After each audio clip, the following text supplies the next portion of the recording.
Ruth Boaz பாதப்படியிலே விழுந்து என்ன வார்த்தை சொல்றாங்க தெரியுமா? 9வது வசனத்தின் கடைசி லைனை வாசிங்க. நீர் சுதந்திரவாளி. சத்தம் ஆமேன்னு சொல்லுங்க பாக்குறோம். நம்ம கேட்கிறோம் நிறைய. நான் கன்ஃபஸ் பண்ணணும். ரூத் கேட்டாங்க நகோமி சொல்றத. இப்போ ரூத்தே சொல்றாங்க, நீங்க தான் சுதந்திரவாளி. அதை நான் புதிய ஏற்பாட்டு கண்ணோட்டத்தோட சொல்லுகிறேன். You are my Lord.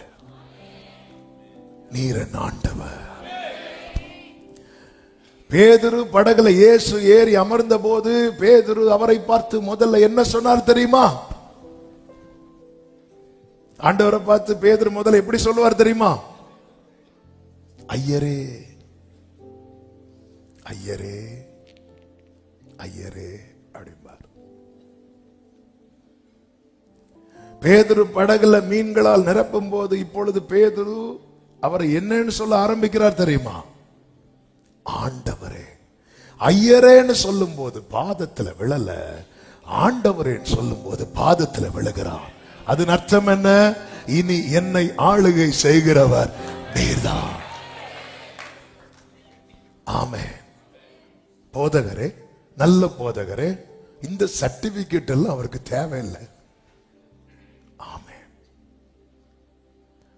தேவன் ஒருவனை தவிர நல்லவன் இல்லையே. நீ என்னை நல்ல போதகர் என்று சொல்லுகிறாய் என்றால், மகனே, நீ என்னை தேவன் என்று ஒத்துக்கொள்ளுகிறாயா? இதுதான் அதனுடைய சரியான அர்த்தம். நீ அப்படி ஒத்துக்கொண்டா நீ என்னை என்ன சொல்லிருக்கணும் தெரியுமா? ஆண்டவரே. பவுல் எப்படி அறிக்கையிடுகிறார் பாருங்கள். புயலின் நடுவில் எழுந்து நின்று என்னை ஆட்கொண்டவரும் நான் சேவிக்கிறவரும் நீதி உண்டாக இருதயத்தில் விசுவாசிக்கப்படும். எஸ், அந்த விசுவாசம் எப்படி வரும்? கேள்வியினாலே வரும். எனவே தான் ஆவியானவர், கேள்வி எப்படி வரும்? வசனத்தின் மூலமா. எனவே தான் ஆவியானவர் நம் காதுகள் கேட்க வசனத்தை கேட்க வைத்துக் கொண்டே இருக்கிறார். அது கேட்க கேட்க கேட்க ரட்சிப்பு உண்டாக நாவினால் அறிக்கை செய்யப்படும். இயேசுவை ஆண்டவர் என்று அறிக்கை இடுகும் போது அங்கே ரட்சிப்பு கிரியை செய்கிறது. Jesus is my Lord. Powerful statement. Very very powerful statement. இயேசுவே ஆண்டவர் என்று நீங்கள் அறிக்கையிடும் போது உங்களை இரட்சண்யம் சூழ்ந்து கொள்ளுகிறது. அதனால அந்த நாமத்தை எவ்வளவு வேணும் உச்சரிக்க கூடாது என்று அப்போஸ்தலர்களை பயமுறுத்தி விட்டார்கள். அவராலே அன்றி வேறு ஒருவராலும் ரட்சிப்பு இல்லை. அவருடைய நாமமே அல்லாமல் வேறொரு நாமம் கொடுக்கப்படவில்லை. எல்லாரும் சத்தமா ஜீசஸ் சொல்லுங்க பார்க்கலாம். வலது கரத்தை உயர்த்தி இயேசுவே ஆண்டவர் சொல்லுங்க. ஆமென். ஏ ரூத் சொல்றாங்க, நீர் சுதந்திரவாளி. எனக்கு நேத்து வேற தெரிஞ்சது அவர் கதிர் சிந்துகிறவர், அவர் வயலுக்கு சொந்தக்காரர் இல்லை, எனக்கு சொந்தக்காரர். ஆயத்தமாகுங்கள், குளித்து ஆமே எண்ணெய் பூசி. வேதம் என்ன சொல்லுகிறது தெரியுமா? பிரசங்கி 9வது அதிகாரம் அதனுடைய 8வது வசனம். பிரசங்கி 9:8. உன் வஸ்திரங்கள் எப்பொழுதும் வெள்ளையாயும் உன் தலைக்கு எண்ணெய் குறையாததாயும் இருப்பதாக. எப்பொழுதும் வெள்ளையாயும் சொன்னா ஃபுல்லா ஒயிட் ட்ரெஸ் போட்டுட்டு இருக்கணும் நல்ல அர்த்தம். சுத்தமா இருக்கணும், சுத்தமா இருக்கணும். அதன் அர்த்தம் என்ன தெரியுமா? வாழ்க்கையில என்ன வந்துடக்கூடாது? கரை. இதுதான் ஆயத்தமாகிறது. கொஞ்சம் கரை இருந்தாலும் என்ன பண்ணுவோம்? இந்த ட்ரெஸ்ல எல்லாம் திடீர்னு இந்த எங்கேயா இப்போ நம்ம சாப்பிட்டுட்டு இருக்கிறோம்.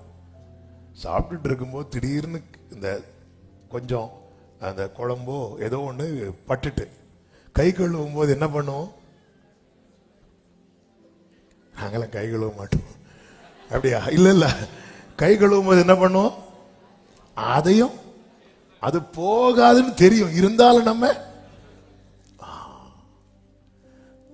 வீட்டில் போய் கரை எடுக்கிறது ரெண்டாவது. ஆனா ஸ்பாட்ல எடுக்க ட்ரை பண்ணுவோம் பாருங்க.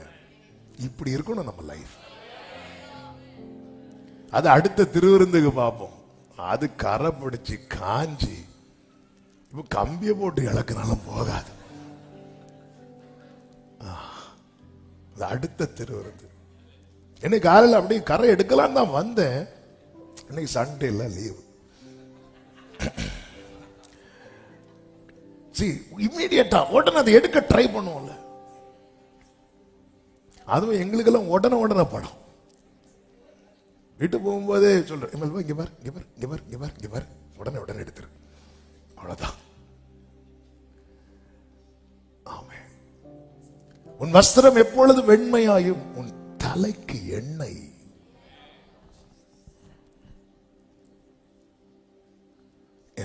அந்த ட்ரை ஆனாலே அழ ஆரம்பிச்சிடும். அதனால அந்த பைபிள் சொல்லப்பட்டிருக்கிறது, நீங்கள் புதிதாய் பிறந்த குழந்தையை போல. இந்த புதுசா பிறந்த குழந்தைய பாருங்க, அதுக்கு அது மணிக்கூறு ஒரு காலம். எதுக்கு இன்னைக்கு பேப்பர் போடலன்னா அது எதுக்கு ஆளும்?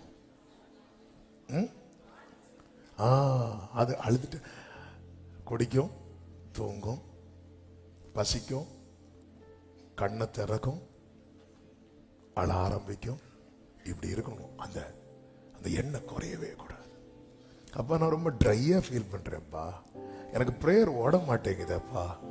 சிறுமையும் எளிமையுமானவர்கள் தண்ணீர் தேடி அது கிடையாமல் அவர்கள் நாவு தாகத்தால் வரலும் போது கர்த்தராகிய நான் அவர்களுக்கு செவி கொடுத்து அவர்களை கைவிடாதிருப்பேன். தாகம் உள்ளவன் மேல் தண்ணீரையும் வறண்ட நிலத்தின் மேல் ஆறுகளை ஊற்றுவேன். உன் சந்ததியின் மேல் என் ஆவியையும் உன் சந்தானத்தின் மேல் என் ஆசீர்வாதத்தையும். நம்ம ட்ரையாக விடவே கூடாது, ட்ரையாக விடவே கூடாது. நம்முடைய ஸ்பிரிச்சுவல் லைஃப் ட்ரை ஆயிட்டுன்னு வைங்களா, அவ்வளவுதான். ஆமே.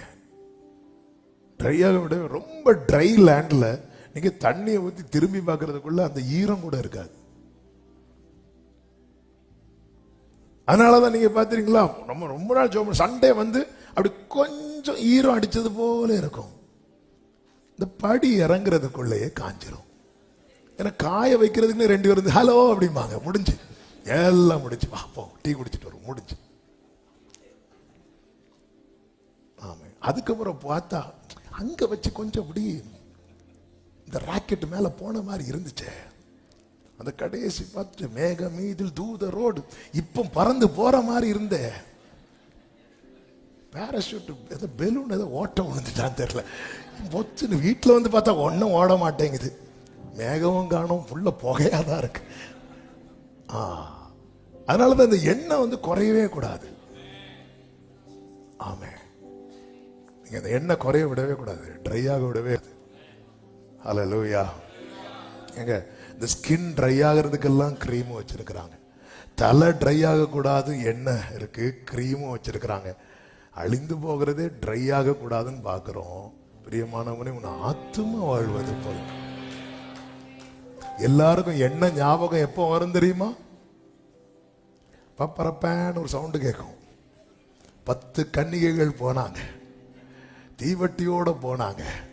ஆனா புத்தி உள்ளவங்க எக்ஸ்ட்ரா எண்ணெய் வச்சிருந்தாங்க, எக்ஸ்ட்ரா எண்ணெய். ஆண்டவர் அத்திமரத்துக்கு கிட்ட வரும்போது அது கனி கொடுக்கிற காலம் அல்ல. கனி கொடுக்கிற காலத்துல மட்டும் வந்திருக்கணும். திருவிருந்த அன்னைக்கு மட்டும் ஆண்டவர் வந்திருக்கணும். ஃபர்ஸ்ட் நான் தான் போவேன். இல்ல அப்படி ஒரு செட்டப்ல இருப்போம், இருக்க பார்த்தா தெரியுது. வரவே மாட்டார். அதனாலதான் திருடனை போல திருடன் வர்றது தெரியுமா? நமக்கு தெரிஞ்ச விடுவோமா நம்ம? ஆமே. தெரியவே தெரியாது. வந்துட்டு போனதுக்கு அப்புறம் தெரியும். அதுக்கப்புறம் எண்ணெய் வாங்க போவாங்க. ஆனா என்ன ஒரு ஆச்சரியம்னா, அதுக்கப்புறம் எண்ணெய் நடத்துற பரிசுத்தவான்கள் இருப்பாங்க. அதுக்கப்புறம் 24 மணி நேரம் ஜெபம் ஓடும். எண்ணெய் இருக்கு, நீங்க வந்தீங்கன்னா நாங்க தருவோம். ஒரு பாட்டில் 15 ரூபா. பெருசு வாங்கினா 2 வாங்கினா 1 ஃப்ரீ. அந்த புத்தி உள்ளவங்க என்ன சொல்றாங்க தெரியுமா? நீங்க போய் கடையில வாங்குங்க, கடை திறந்துதான் இருக்கும். ஆமே. அப்படிப்பட்டவங்களும் ஆயத்தத்தோடு ரெடியா தான் இருக்கிறாங்க. எப்பவுமே இந்த ஆயத்தம். அவர் வரும் நாளினில்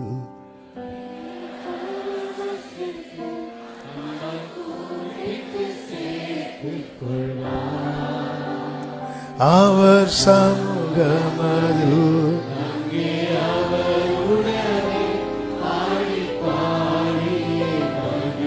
மூன்றாவது, அகன்று போகாதிருங்கள்.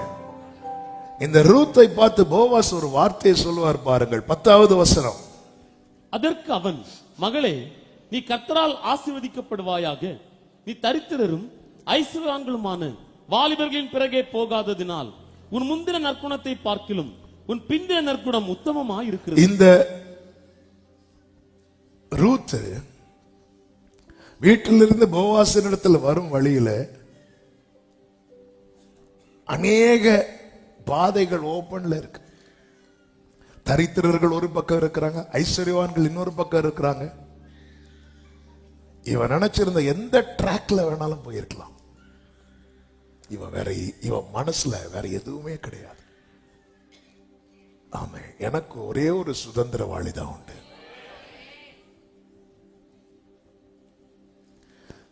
இந்த போவாஸ் இதை தான் கொண்டாடுறார். வெறுமனே சொந்தம், என் சொந்தம் அப்படின்னு கொண்டாடல. நமக்கு நிறைய சொந்தங்கள் உண்டு, எல்லாரையும் கொண்டாட மாட்டோம். ஆமே, நம்மளை பார்த்ததும் நம்மளை பார்த்து சிரிக்கிறது, நம்ம இல்லாததும். அப்படிப்பட்ட சொந்தக்காரங்கள்ல நம்ம என்ன பண்ண மாட்டோம்னா, பாருங்க இவர் எதை கொண்டாடுறார் தெரியுமா? இங்க பாரு, என் பிரசன்ஸ்ல இருக்கும்போது மட்டும் இல்ல, நான் இல்லாத போது நீ இன்னொரு ட்ராக்கை பார்த்து போகாம. ஆமா, இது எனக்கு ரொம்ப பிடிச்சிருக்கு ரூத்து அப்படிங்கிறார். ஹல்லேலூயா. மோசே கூடாரத்துக்குள்ள போகிறார். ஜனங்கள்லாம் அவங்கவுங்க வீட்டில் இருக்கும்போது யோசுவாவோ கூடாரத்தை விட்டு பிரியாது இருக்கிறார். மோசே இருக்கும்போது மட்டும் இல்ல, மோசே இல்லாத போதும் யோசுவா சமூகத்தில் இருக்கிறான். ஆமே, இது அவர் கவனிக்கிறார். அதனாலதான் பைபிள் என்ன சொல்லப்பட்டிருக்கு தெரியுமா? நீ தேவாலயத்துக்கு போகும்போது உன் நடையை காத்துக்கொள்.